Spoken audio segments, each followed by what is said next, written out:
According to the Italian Constitution, the government is a collegial body where we can find the President of the Council of Ministers and the ministers. Since Italy is a parliamentary form of government, citizens do not vote directly for the prime ministers. For sure, the President of the Council of Ministers has a fundamental role in leading the activity of the executive. However, its powers are limited. For instance, the President cannot oblige a minister to resign. The President of the Council of Ministers is appointed by the head of state, and on his or her proposal, all the ministers are also nominated to form the executive cabinet.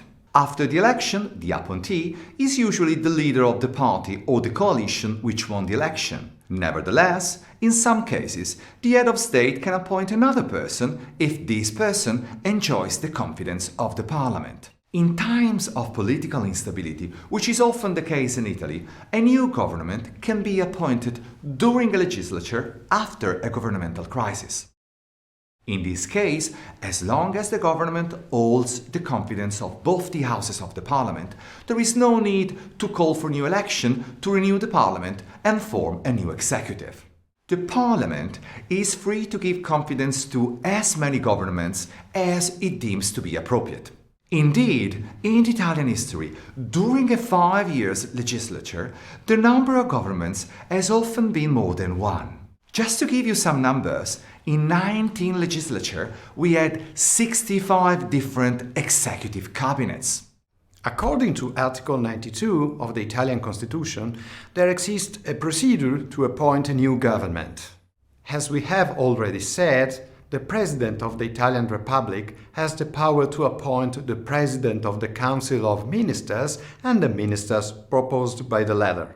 The process to form a government involves 3 distinct phases. First, the consultations. In this phase, the head of state speaks with the 2 presidents of the Houses of Parliament, the former heads of state, and all political groups in Parliament. These consultations help the head of state identify the person who will enjoy the confidence of Parliament.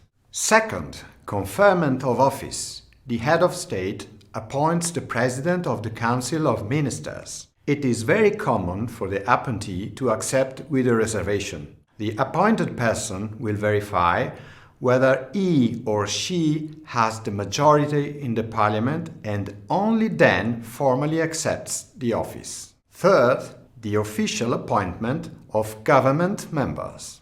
Once the president of the Council of Ministers and his or her ministers have been officially appointed, they must take the official oath by pronouncing these words.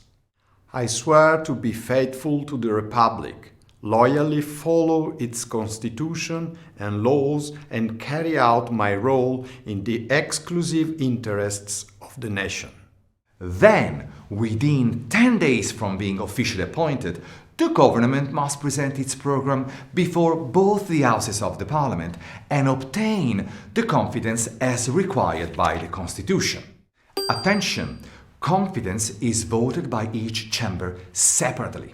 This means that any new government needs to have the numbers in both the Senate and the Chamber of Deputies. It is very important to remember this because sometimes the government has the number only in one of the 2 chambers of the parliament. In this case, the executive is likely to resign.